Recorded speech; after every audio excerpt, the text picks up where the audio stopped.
Breaking news now on CBS LA. We are following a pursuit of, oh my goodness, Mike, what's going on here? It looks like they've got the grappler out. They do. Riverside County Sheriff's Office is one of the only agencies that has the grappler. Look at, here they go. K-9 unit's going to use it. Are they going to get him? This is brand new technology. We have never seen it used before in a pursuit. This guy is flying down the road. The K-9 unit from Riverside County Sheriff's Office is going to use it. Whoa! Oh my goodness. Did it work? Oh my gosh. Oh, right. Well, it didn't work the way it's intended to, but it worked enough to send that car right into this wall, into the fence. Whoa. We didn't even get a chance to tell you. This was all over alleged traffic violations. Riverside Sheriff trying to use that new technology they have, which is the Grappler, which is designed to have that net catch the back wheel of that car. This is a Cadillac CT5. You saw when it happened, it didn't quite catch the way it was supposed to, and it sent that car swerving into that brick wall. The sheriff's deputy that had the Grappler on it, John, I don't know if we can pull out just a second. He also lost control. I don't know what happened to him. If he ended up, there's a Bearcat already on scene. I don't know if that sheriff's K-9 unit ended up anywhere of concern or if he was able to just pull over, but he also lost control. Oh, he's right there. Okay, so they're fine. But there's the Grappler right on the front of that K-9 vehicle. Now they're going to try to get this suspect out. If he's even conscious at this point, that was quite the collision right here as we came on the air. Mike, I didn't realize the Grappler was something that you had to back, or basically ride up right behind the back wheels there. Yeah, you got to get up right behind it, and the design is that the net gets caught in the wheels. It's difficult, though. Sort of did. It did, yeah. It just didn't. It got more caught on the bumper, right? And that's what you caught on the right side of your screen is what you're seeing there, where the bumper comes off, and that's where the suspect ultimately loses control. Now, it brought the pursuit to an end, certainly not in the way that they wanted it to.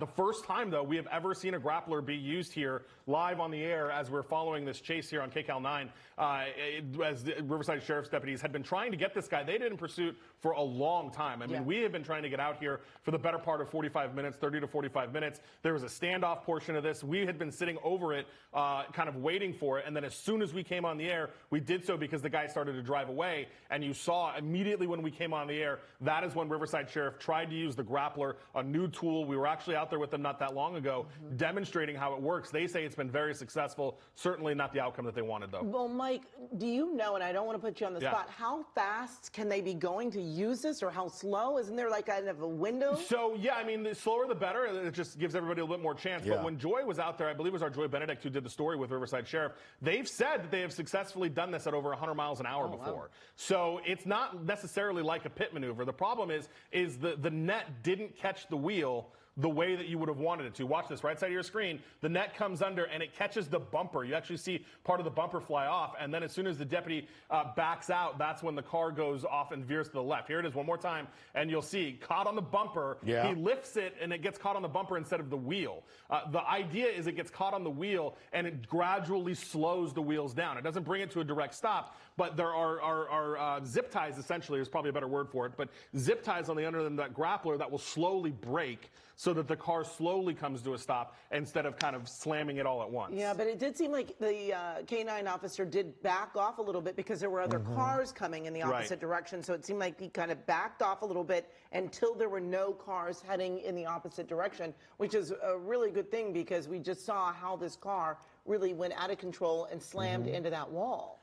And everything happened so fast. We came on the air, and suddenly the Grappler, Mike, was deployed. He had been sitting at that intersection there of Belgrade and Etiwanda, right by Harupa Valley High School for quite a bit. We were waiting to see what was going to happen. He was on the phone, Mike, you were saying, with 911, talking to somebody. We thought at some point that he may be giving up, but then he started slowly driving, picking up pace. That's when we came on the air, and that's where we saw the Grappler deployed, and within basically seconds, we saw this car come crashing into this, looks like some wooden fencing. It might be some, you think horse trails, Mike, that may be on the other side of that wooden fence, and then, of course, the brick wall that he slammed into. And we just saw officers in that backyard, I guess, trying to get another angle towards this car, maybe check to see that no one comes out and There hasn't been any movement either. And because this was an armed suspect. Right. Correct? You see the Bearcat there because they believe that this person is potentially armed. Now, we don't exactly know how they know that, but we do know that the person had been calling 911.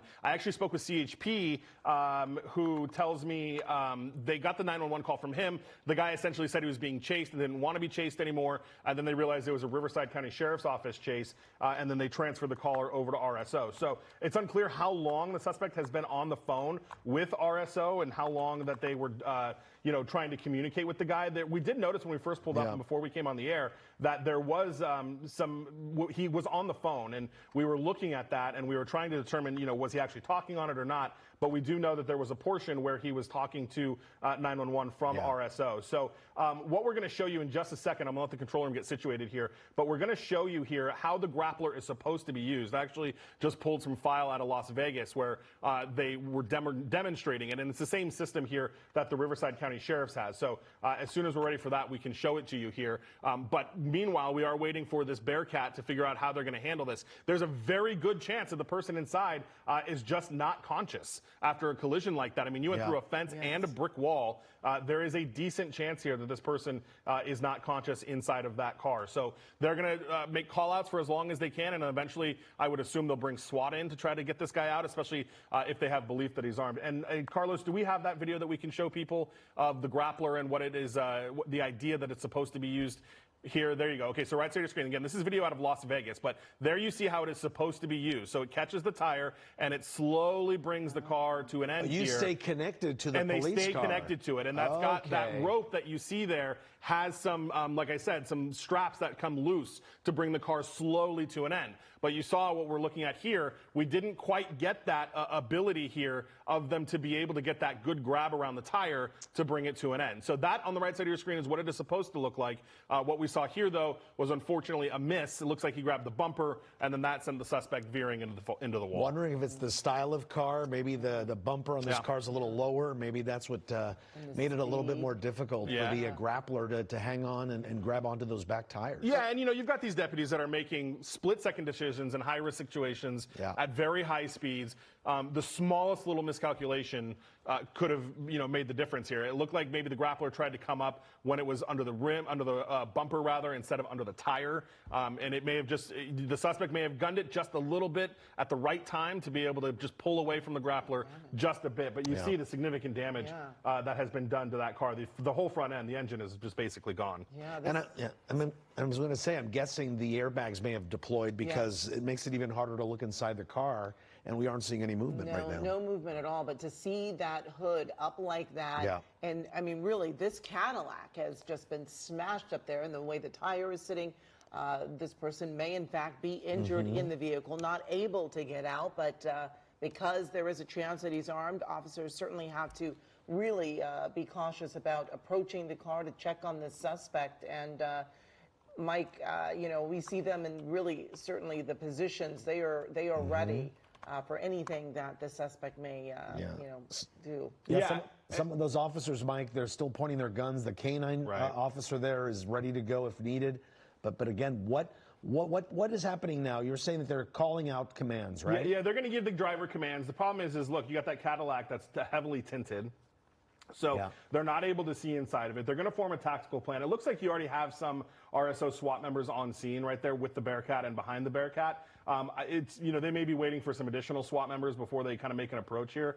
But they are probably going to, I would assume, maybe first break one of the windows to try to get a look inside. They may shoot some gas in there to try to get the guy out, again, if he is able to and if he is conscious. The problem is, though, they can't see into those windows very well. So I would expect the first thing you'll see is them to bust out one of the windows somehow, whether they're going to shoot it with some rubber bullets or what have you, however they want to do that. But my guess would be they'll try to break a window out first, get an idea of what they can see inside, and then make a tactical plan from there to approach the driver at some point. If he's incapacitated and unable to get out, they're going to have to go in there and pull him out one way or another.